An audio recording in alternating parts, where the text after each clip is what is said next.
Nous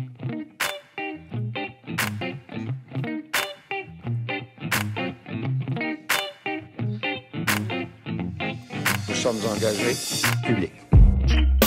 Bienvenue aux Engagés publics pour la 4e saison. On est en vidéo, c'est nouveau, ça fait un sacré bout de temps qu'on travaille pour pouvoir être en vidéo. Donc ça me fait plaisir de vous accueillir à cette première. Mon nom est Denis Martel.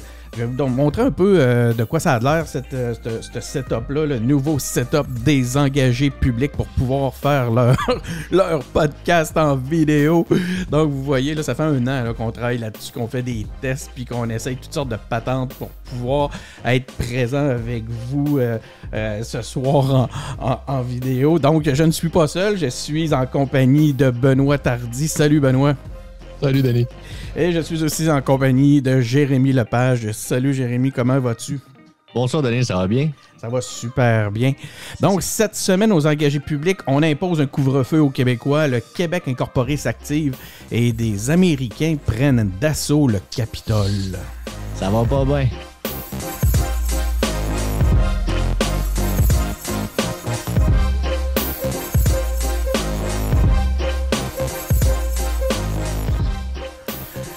Donc, comme je disais, on est dans une situation de crise. On est en pandémie mondiale depuis encore un certain temps. Suite aux tricheries du temps des fêtes, le gouvernement provincial impose un couvre-feu de 20h à 5h jusqu'au 8 février. Certains défient l'ordre gouvernemental.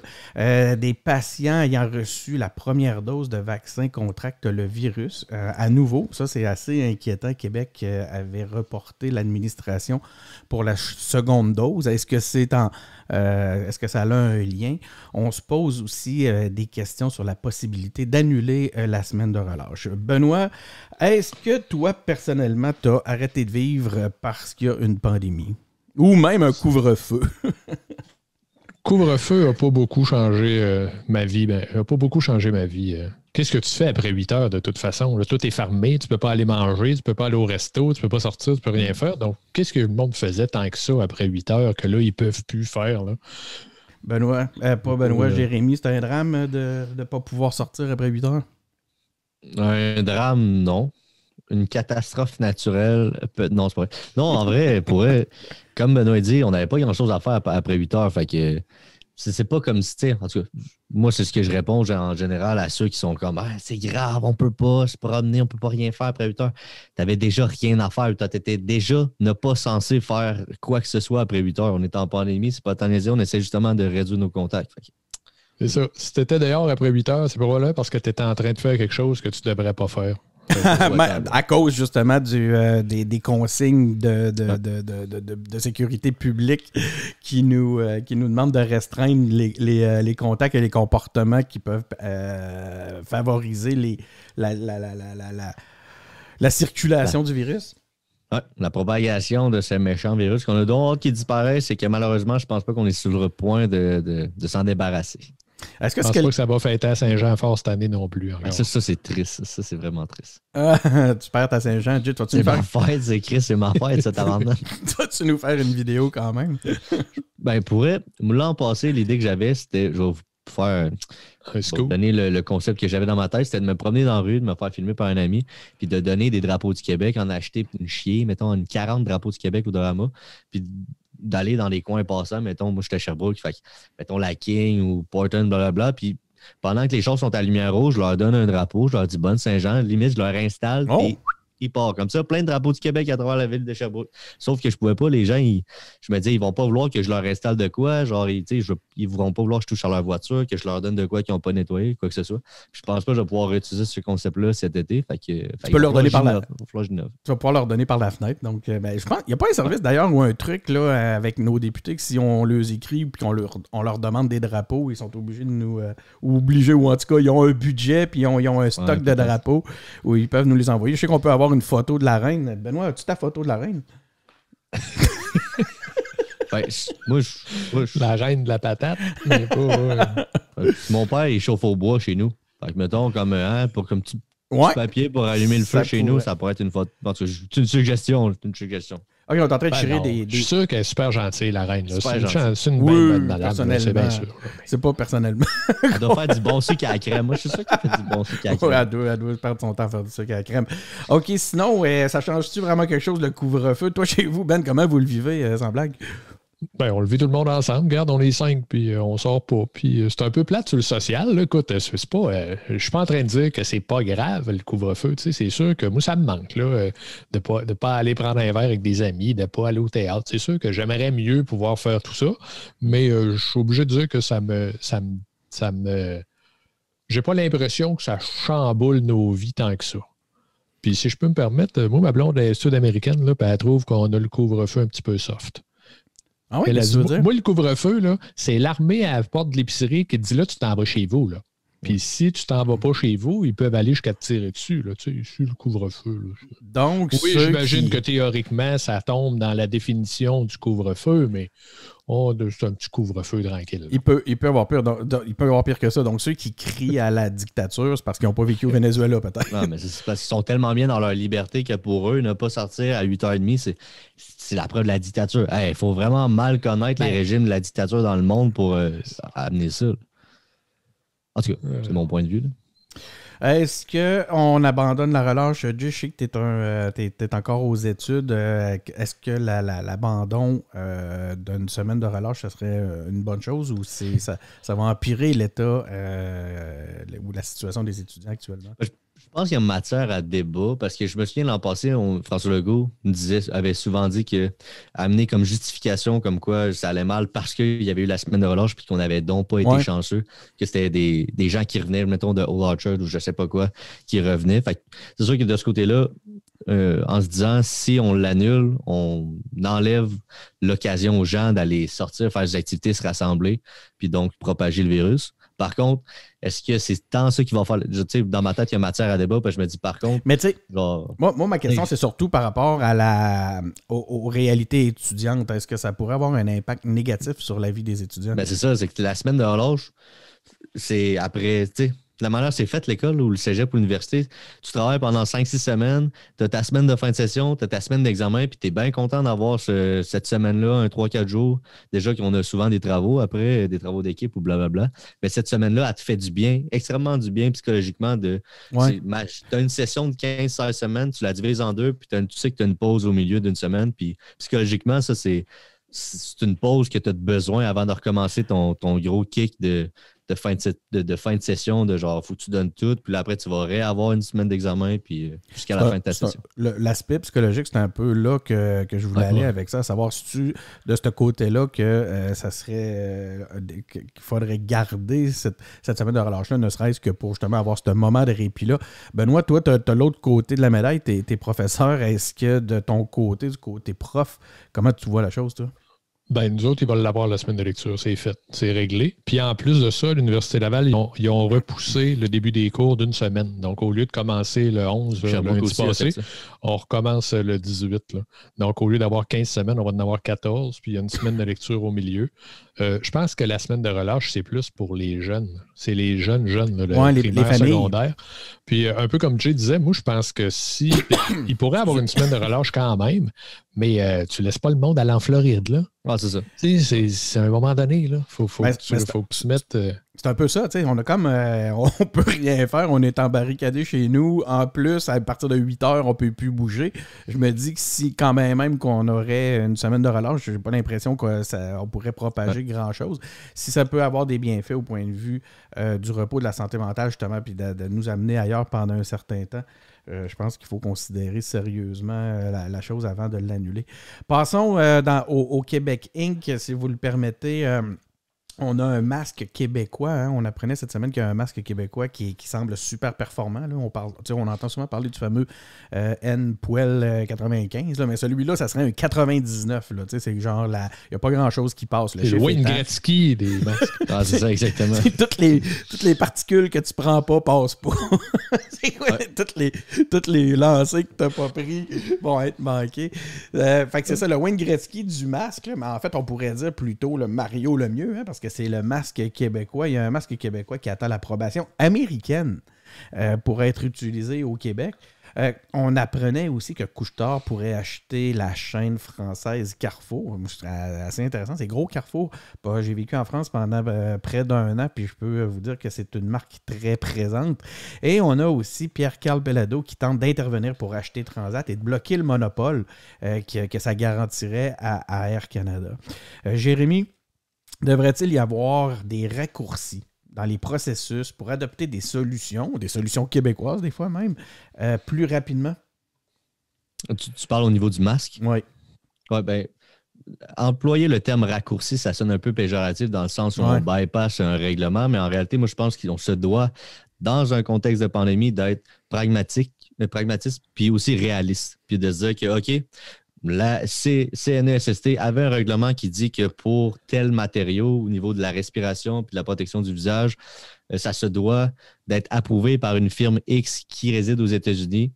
Puis que, OK, peut-être que ce règlement-là a lieu d'être parce que dans le passé, blablabla, mais en ce moment, on est dans un contexte précis où il y a certaines entreprises, certains hôpitaux, certaines personnes du cours qui ont besoin de masques. Puis là, c'est un masque qui est conçu au Québec, qui est produit au Québec, qui est plus efficace que le N95, qui est approuvé par Santé Canada. Puis là, à cause d'un petit règlement, on viendrait comme tout remettre ça en question puis dire « Ah, ben là, on peut pas. » Puis, tu sais, pour moi, ça ne tient pas la route. Là. Mais là, il doit y avoir une raison quand même pourquoi on fait ça. J'imagine que les normes américaines font que ça nous met particulièrement en sécurité. Cela dit, mais si c'est ça, pourquoi Santé Canada l'aurait approuvé? C'est parce que les normes de Santé Canada sont moins grandes? Je pense pas, moi, personnellement. En tout cas, dans la situation actuelle, ce que je lisais, c'est que l'organisme américain, de toute façon, qui s'occupe d'approuver ça, n'a pas le temps de faire ça. Donc, imaginez si on n'est pas capable d'adapter dans une situation comme celle-là nos propres règles. On va attendre longtemps. Benoît, comment tu vois la chose? Que tout ce qui est fait au Québec devrait être approuvé au Québec. Pourquoi on n'a pas notre... organisme d'homologation. Là, on ne parle pas d'un médicament. Je comprends qu'il y a des domaines là, où il faut vraiment que tu checkes ton affaire, mais là, un masque, là, surtout s'il a été accepté au Canada, ils ne doivent pas être si mauvais que ça, là, les normes canadiennes. Je pense que c'est des barrières administratives qui, dans un certain cas, OK, ça a peut-être raison d'être, mais là, genre, on est dans un contexte où il faut s'adapter au contexte puis de faire comme « Ah, mais c'est un règlement, fait que c'est un règlement, on ne peut pas passer à côté. » C'est genre, il y a beaucoup plus d'effets négatifs à l'inaction là, puis au statu quo en ce moment que de rien faire, que de genre, check, on va s'adapter, on va prendre la situation en compte, on va faire avec, puis ça va être ça, parce qu'on va continuer à avancer, parce qu'à l'attendant, au jour le jour, il y a des besoins qui ne sont pas comblés. C'est la sécurité de beaucoup de travailleuses qui ne sont pas comblés. On charle souvent quand les grands fleurons québécois quittent le Québec avec raison la plupart du temps.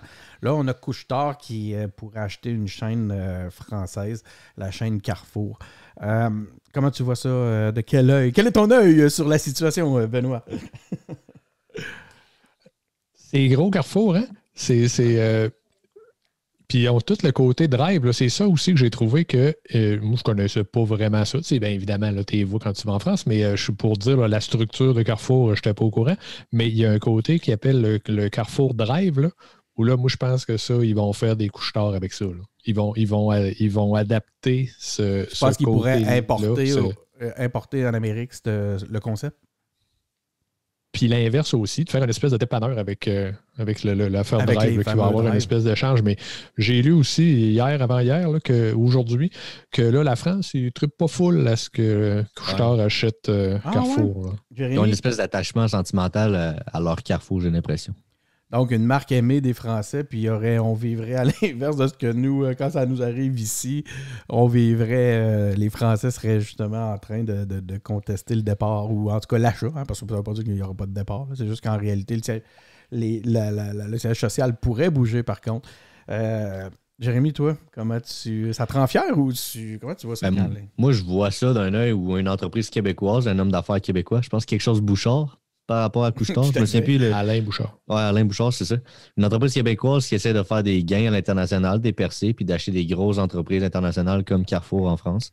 Puis moi, je vois ça d'un œil québécois où, tu sais, parce que c'est ça, c'est intéressant la question de Denis, parce que souvent, on l'observe dans le sens inverse où une entreprise tente de venir acheter une entreprise québécoise, puis on est donc fâché parce que c'est notre entreprise québécoise. Mais là, c'est l'inverse. C'est nous qui essaient d'acheter un peu une entreprise étrangère. Fait que si elle réussit, en ce sens-là, ce serait un bon coup d'une entreprise québécoise dont moi j'ai un sentiment un espèce de sentiment d'appartenance, puisque c'est une entreprise québécoise. Benoît, est-ce qu'on a on a plus de chances d'avoir un bon service si Air Transat appartient à Pierre-Carl Pelado plutôt qu'à Air Canada? Écoute-moi bien. Ça va dépendre de qui va gérer ça. Hein. Je ne sais pas si Pierre-Carl Pelado a les compétences que ça prend pour gérer une compagnie aérienne. Peut-être qu'il ne le fera pas lui-même. J'espère pour lui. Je ne sais pas, Marc, tu vois, il peut être bien talentueux là-dedans, on ne le sait pas. Ouais. Mais c'est pas son créneau, là. On est d'accord hein, que c'est pas là que ça se passe, lui, exactement. Là. On a-tu plus de chances de se faire servir en français? Je dirais qu'il y a ça, probablement que oui. Peut-être un petit peu. Une chose est sûre, si Pierre-Carl Pelado réussit, je ne sais plus exactement ce qu'il veut faire, mais s'il empêche ce monopole, une chose qui est sûre, c'est qu'on risque d'avoir des bien meilleurs prix où on s'est garanti une petite protection de ne pas se faire voir augmenter les prix au niveau des billets d'avion. Parce que dans n'importe quel secteur, à partir du moment où tu as un monopole, les prix sont faits en fonction de la demande. Quand tu vois les prix que Air Canada a... Ça se modélise, là, mais niveau prix, là, les consommateurs sont très perdants à partir du moment où on fait affaire à un monopole. Écoute, quand tu regardes les prix de Air Canada en région, quand il y avait des vols d'Air Canada en région, c'était complètement débile. Là. Ça coûtait bien moins cher d'aller pogner le COVID à Punta Cana que d'aller à Bécomo. C'était complètement débile. Mais Air Transat ne va pas à Bécomo. C'est ça aussi. Là. Air Transat, il va en Europe principalement. Là. Puis ils ont quelques destinations en Amérique, là, mais c'est pas... C'était une comparaison par rapport à la politique de prix qu'il pouvait y avoir. Non. Écoute, ça doit être excessivement compliqué d'avoir, lorsqu'il n'y a pas de volume, de pouvoir faire des bons prix dans cet univers-là. Je vous amène au Canada. Les gars, c'est le On va prendre l'avion avec Air Canada pour aller au Canada. Oui, si j'avais été bon, j'aurais pu chanter Lindbergh, mais là, c'est trop mal demandé pour aujourd'hui. Le fédéral va recevoir 20 millions de doses de vaccins supplémentaires. Ça dort-tu cette affaire-là ou bien c'est quoi? Est-ce qu'on doit être étonné de voir que le Canada comme pays, je ne sais même pas comment le dire, mais en tout cas, qui est assurément un des 20 pays les plus développés dans le monde n'est pas dans les premiers à avoir ce qu'il faut au point de vue des vaccins. Vous exprimerez sur la chose. Le gouvernement veut revenir sur la compensation pouvant être remise aux voyageurs. Là, il y a déjà des choses qui ont été faites. Ça, c'est sûr. Ouais. Trudeau ne veut pas d'élection au printemps. Il bouge les cartes. Donc, Garneau devient ministre des Affaires étrangères et Champagne prend l'innovation, la science et l'industrie. Le Bloc perd Marcel. En fait, ce qu'on apprenait cette semaine, je pense aujourd'hui même, là, c'est que Marcel n'allait pas revenir, le député, et Charbonneau non plus aux prochaines élections. Jérémy, crois-tu que le Bloc va avoir de la facilité à se renouveler lors de la prochaine élection fédérale? Mais je pense même pas qu'il y ait d'enjeu de renouvellement au Bloc. À partir du moment où Yves-François Blanchet est arrivé, j'ai vraiment senti personnellement que comme un autre Bloc québécois.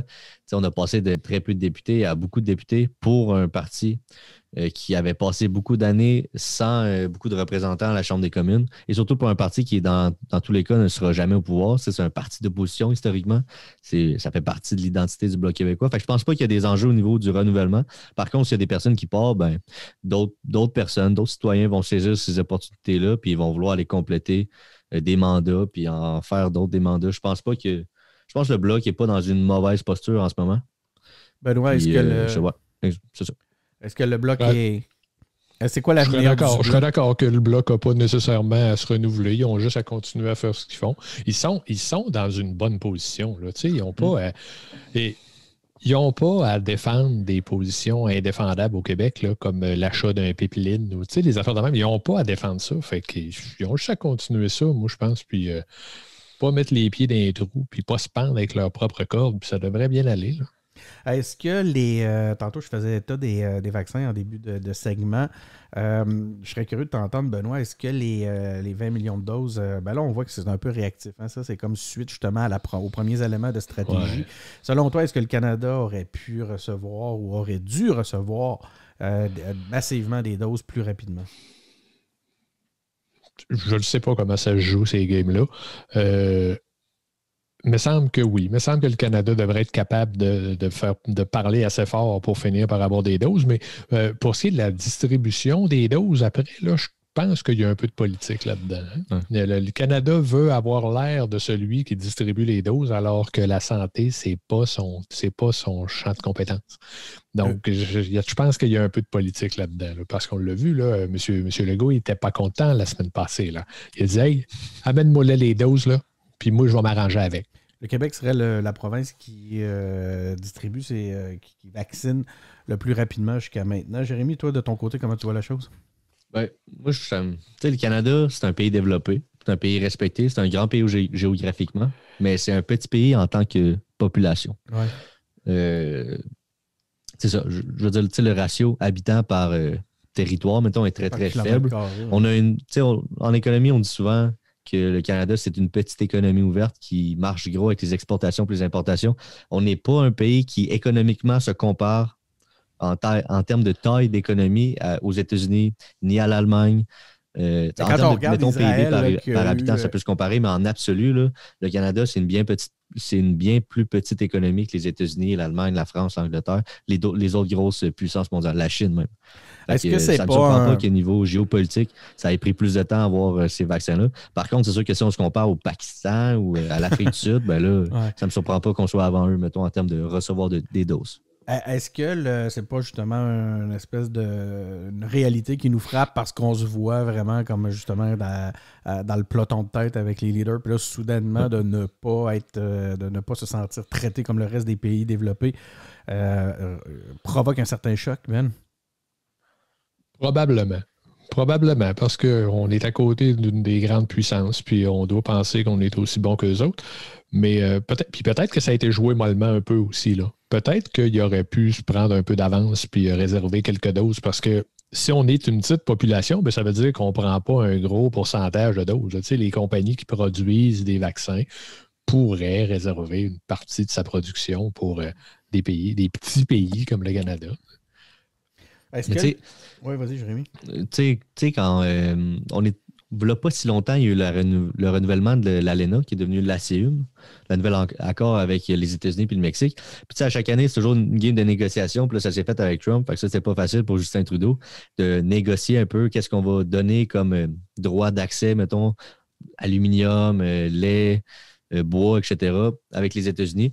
Puis à chaque fois, on en parle souvent comme étant le Canada a encore perdu, le Québec a encore perdu, mais en réalité, là, on n'est pas censé partir du principe où c'est égal-égal, puis on négocie d'égal à égal. Les États-Unis, ils ont déjà à la base le gros bout du bâton parce que c'est une économie bien plus grosse que celle du Canada. Fait que c'est un peu, fait qu'à chaque fois, on mange toujours une claque d'en face de Justin Trudeau, il a mal fait ça, mais Justin Trudeau, quand il négocie avec les États-Unis, c'est j'essaie de sauver le plus de choses possible, surtout quand c'est Donald Trump, parce qu'à la base, on est une petite économie qui dépend en quelque sorte, en grande partie même, de celle des États-Unis. Fait que t'essaies juste de rapasser, je sais pas, me ramener le plus de gains possible, mais dans l'optique où, à la base, si les États-Unis veulent être très méchants en termes de négociation, c'est eux autres qui ont le gros bout du bâton. Fait que c'est sûr qu'on mange des claques d'en face, mais il ne faut pas partir du principe qu'on est plus fort que les autres, que tout le monde, puis qu'on est même égal aux États-Unis en termes de taille d'économie. Ça, c'est juste pas vrai. Mais cet aspect-là, Jay, tout ce qu'on vient de parler depuis tantôt, l'incapacité ou en tout cas la moins de force pour aller chercher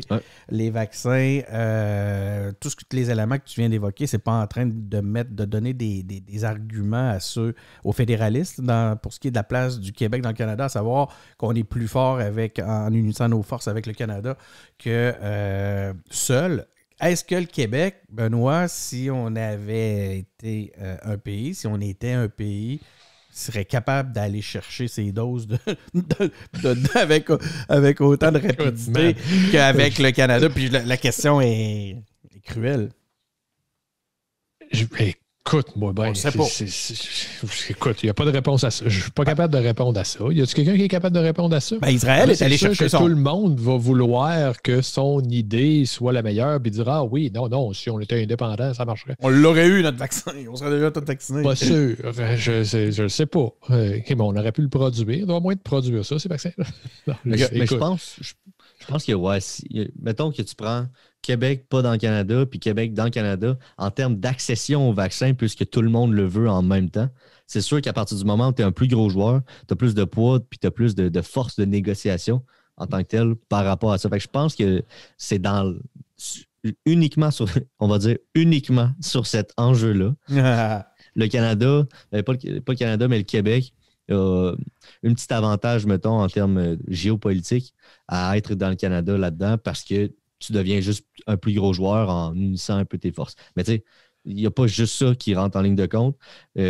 Si on dit que le Québec se ferait baiser bien comme fois en termes d'accession au vaccin, qu'est-ce que ça va faire pour la Finlande, la Suède, le Danemark, la Norvège? Oui, mais là, justement. En dernier, le vaccin, je pense pas vraiment non plus. Justement, on a Israël qui a réussi, qui est le pays, je pense, le plus vacciné en termes de pourcentage de population, qui est le plus vacciné dans le monde. C'est vrai que c'est pas le seul enjeu, hein?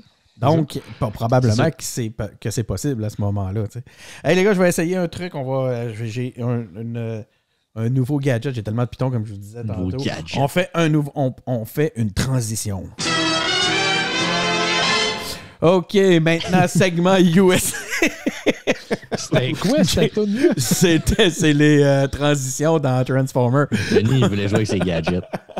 J'ai essayé un de mes pitons, puis ça a marché. On est rendu aux États-Unis, c'est le segment US. Tout le monde parle de ça, c'est complètement débile. Écoute, on vit une dystopie complète avec ce qui se passe aux États-Unis. C'est pendant qu'on faisait le décompte des votes au Capitole à Washington, il y a une foule d'enragés encouragés par Trump qui ont pris d'assaut le bâtiment. Puis je ris parce que c'est vraiment pas drôle, mais écoutez, c'est parce qu'à un moment donné, c'est complètement débile, là, tout ce qui se passe en début d'année.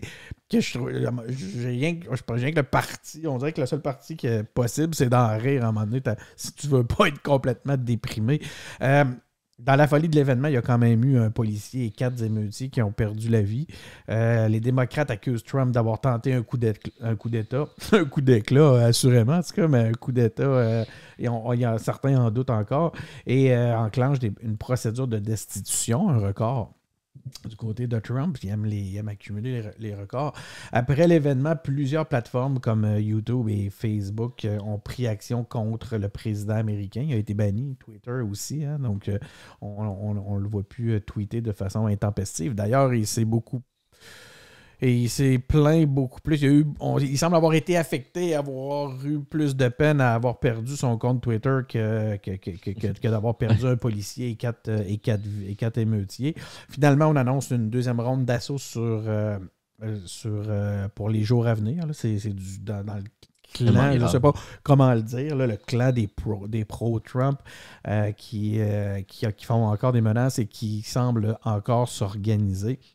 Dans ce contexte-là, on a vu qu'au Capitole, la garde nationale semblait prête, si on peut dire. En tout cas, ils dorment. On les a vus dormir partout sur le plancher.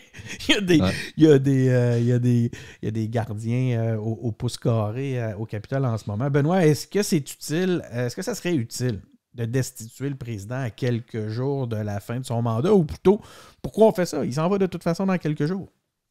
Moi, je pense qu'il y a quelque chose là pour le modèle, là, l'image. Tu peux pas laisser un gars. Tu peux pas laisser les supporters d'un gars, parce que là, lui, il va dire que c'est pas de sa faute, que c'est pas ça qu'il voulait, qu'il n'a pas vraiment incité à la rébellion.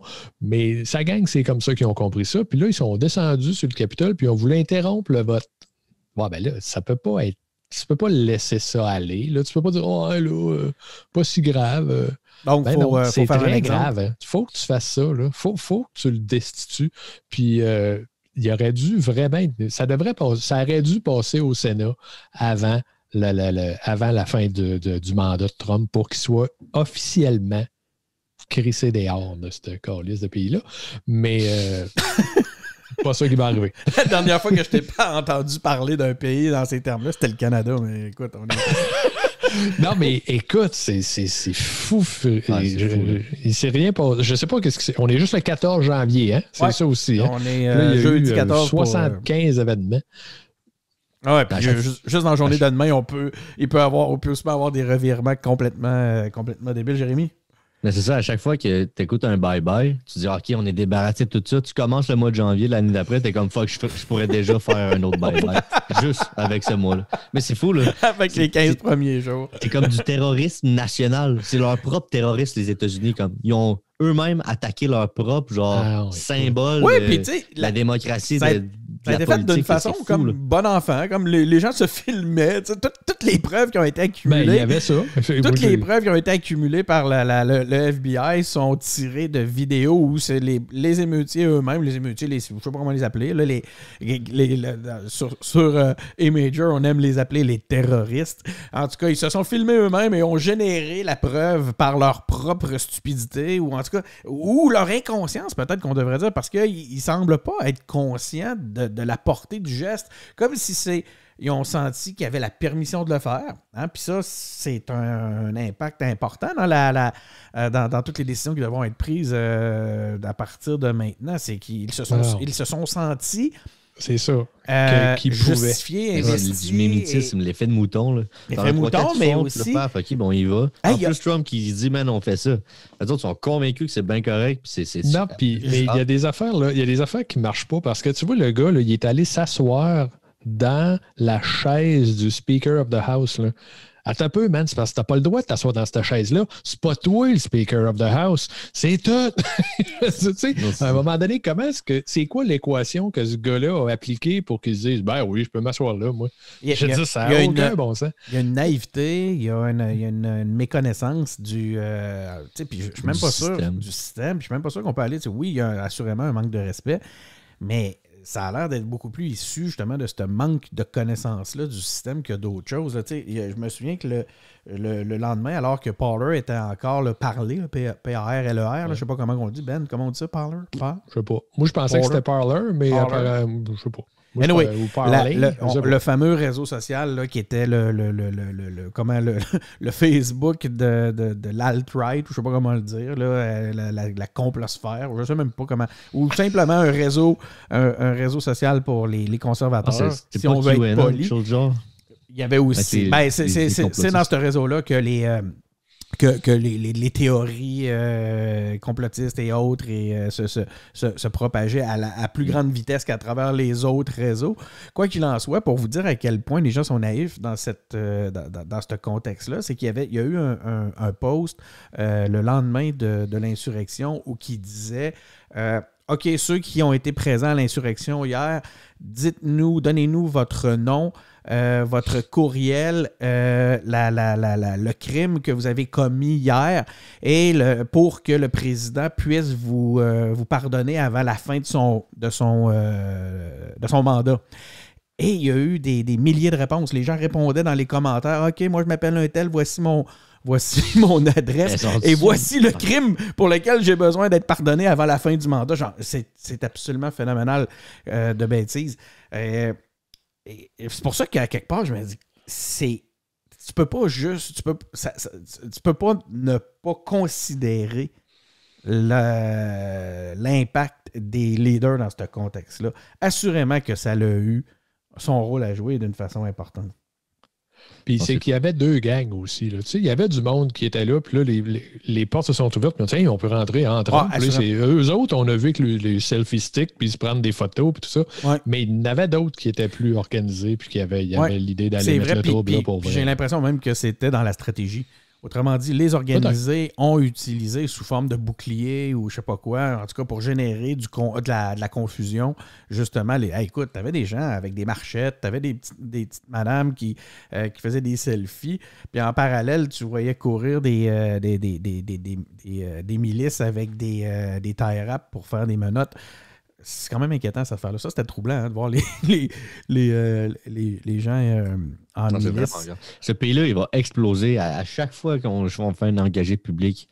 Qu'il faut que je parle des États-Unis. Je suis comme, man, c'est toujours plus grave de fois en fois. On est rendu à un président qui se fait bannir des réseaux sociaux puis qui se fait destituer. Là. Il va avoir battu tous les records, celui-là. Là. On va en parler dans 50 ans comme quoi c'est un champion du monde. C'est fou. Il n'y a pas de mots. Je ne suis même pas capable de mettre des mots. Ce que je ressens sur une situation qui est incroyable. J'ai été surpris de la réaction parce que quand on le chattait live, là, quand la nouvelle est sortie, il y a des gens dans le Capitole. Là. Ouais. Moi, mon commentaire, ça a été feu à volonté. Là. J'étais certain que ça se réglerait là, à coup de fusil, cette affaire-là. Là. Mais sur le coup, t'as-tu vu ce qu'on voyait? C'était vraiment confondant, les images, parce que pendant que ça se passait, moi, je travaillais, je ne m'occupais pas de ça. À un moment donné, je recevais des signaux un peu partout, là, comme justement, soit sur Telegram, justement, ou sur Twitter, peu importe. Puis là, on entendait « Les émeutiers sont dans le Capitole ». Là, je suis là, tabarnouche, ça va mal. Là, je regarde les images, je voyais des petits pépères se promener entre les cordes de velours. Tu sais, j'étais comme « Ouais, OK, là, ils sont pas super dangereux. » Tu sais, j'étais comme « Ouais, ça va être correct. » Je ferme tout ça, je continue à travailler. Je finis de travailler. Je regarde les nouvelles, Christy, je vois une émeute totale, je vois vraiment une insurrection. Je dis là, il y a eu un gap entre les deux. Qu'est-ce qui s'est passé entre on respecte la COP? Mais ça, c'est une drôle de logique d'ailleurs. Hein? Je veux dire, mets des cordes de velours mur à mur, tant qu'à ça, là, si c'est ça qui les retient. Mais on respecte les cordes de velours. Mais on attaque, aussitôt qu'on est libéré de la corde de velours, on casse tout. Ça a été une journée un peu très spéciale à suivre. Oui, très spéciale. Puis c'est loin d'être fini. On va voir encore plein de choses. Y a-t-il d'autres éléments que vous vouliez soulever par rapport à cette réalité-là? Jérémy, tu as l'air de vouloir parler. Là. Non, je te l'ai dit, Denis, je suis sans mots à chaque fois les États-Unis. Je sais pas quoi dire. Je peux pas. Pour vrai, là, je suis vraiment content. Peu importe qu'est-ce que les gens peuvent penser ou qu'est-ce que du passé de Joe Biden, là. C'est pas de ça que je veux parler. Que ce soit plus Donald Trump, président des États-Unis, juste ça, d'accord. c'est une très bonne chose, selon moi, pour les États-Unis, puis pour le futur des relations internationales, pour le Canada et n'importe quel autre pays. Je pense qu'au minimum, on peut dire qu'il gosse. Oui, il gosse, Trump. Oui, on peut dire qu'il gosse. Il va gosser un peu moins, ça va faire du bien de parler d'autres choses. Écoute, j'essaye un autre type de bouton, OK? On se fait plaisir, on appuie sur celui-là. Vive le Québec! C'est pas fini. Oui, c'est pas juste ça. Vive le Québec libre! Ah, ça, Charles de Gaulle. Mais c'est pas fini, là. Ouais, ben là, moi, c'est ça que j'ai sur mon piton. C'est bien que ça finit, ça. Ça finit. Vive le Canada français, vive la France. Après une minute, tout le monde est fou, capote. Ouais. Ah, ben Gabin, dans ce cas-là, vu que vous n'avez pas eu assez. Le Canada anglais doit comprendre d'une façon très claire que quoi qu'on dise et quoi qu'on fasse, le Québec est aujourd'hui et pour toujours une société distincte. Libre et capable d'assumer son destin et son développement. Bim! On devrait-tu J'étais certain qu'il faisait l'indépendance le lendemain, moi, quand il a dit ça. Moi, je me rappelle, j'ai à peu près ton âge, quand ça devrait faire un gros sonde de choc. Un Bourassa qui dit ça comme ça. Il y en a plusieurs, même au sein du Parti libéral, il y en a qui pensaient ça, que c'était rendu à ne pas faire l'indépendance suite à ça. C'était d'aller ramasser les miettes sur la table. D'ailleurs, je ne sais pas si vous avez écouté le balado épilogue avec Mario Dumont. Mario Dumont, c'est ce qu'il dit. C'est une des raisons pour laquelle il a quitté le Parti libéral en 1995. C'est parce que il était toute autre chose après ça était aller chercher les miettes sur la table, était revenir la queue entre les deux jambes. Hey, écoute, j'ai du fun avec tout ça. Là. J'essaie de me... S'en sont bien tirés, pareil, après ce discours-là, les libéraux, pour qu'il y ait autant de mandats, puis autant qu'ils puissent se faufiler vers l'idée de « ce serait donc horrible qu'une nation distincte, qui a une culture, une histoire, une langue, une économie, plein de ressources, fasse sa propre indépendance. » Genre, tu sais, de passer de ce message-là à Philippe Couillard qui se met à genoux devant le premier ministre du Canada, genre... Ouais, ben là, il y a quand même eu un moment péquiste entre les deux. Un petit moment, ouais. Qu'est-ce qui... il y a eu le temps... Bouchard aura eu le temps d'assainir les finances. J'aime trop ça. Donc, maintenant, ben écoute, c'était notre épisode pour ce soir. Je vous remercie, les gars, vous êtes prêtés à l'exercice. C'était pas nécessairement évident. Hein? On peut se permettre de faire un petit débrief, un petit retour sur l'expérience. Je trouve ça un peu déstabilisant. Premièrement, tout le monde a pu constater que moi et Ben, on a des faces de radio. Je n'embarque pas Jérémy dans l'histoire parce que vous êtes habitué de le voir, parce qu'il fait beaucoup de... Vous êtes habitué de le voir sur les médias sociaux. Il fait des vidéos, il fait des stories. Es-tu sur TikTok? Hier, j'ai installé l'application. C'est parce qu'en réalité, moi, je me suis toujours dit, je vais boycotter cette application-là. Ça donne le goût. C'est pas tant pédagogique, sauf que je me suis dit, parce que je parlais de ça hier justement avec d'autres jeunes souverainistes de partout au Québec. On a plein de groupes là-dessus. Okay. Il y en a plein, Denis, des jeunes souverainistes, il y en a plein. On parlait de ça, on se disait, ce serait le fun d'avoir un groupe TikTok Puis c'est ça. Fait que là, on s'est dit, dans le fond, c'est le mouvement des jeunes souverainistes. On a créé un TikTok mouvement des jeunes souverainistes, puis on va juste essayer de mettre du contenu là-dessus. Puis vu qu'il y a beaucoup de jeunes sur cette application-là, je pense que ça peut être très pertinent de défendre un peu la cause, puis de rire surtout de nous-mêmes, vraiment dans une optique plus absurde. Crime, vous avez un meilleur plan de com que le PQ. Ouais, c'est intéressant. François Larouche adore TikTok, tu auras l'occasion d'en parler avec lui. Donc, c'était notre épisode. Comme je vous disais tantôt, c'est ça, avec la vidéo, ça, j'ai trouvé qu'on est des fois, moi, en tout cas, personnellement, j'étais déconcentré par, je regardais l'image, j'avais mes 62 pitons. Fait que, tu sais, je me demande, je suis comme, hey, là, je trouvais qu'on est moi, en tout cas, pour ma part, moins, concentré sur le sujet à amener des points. Fait que ça donne une autre dynamique. Par contre, j'aime ça beaucoup. Vous nous direz à la maison si c'est quelque chose que vous avez apprécié.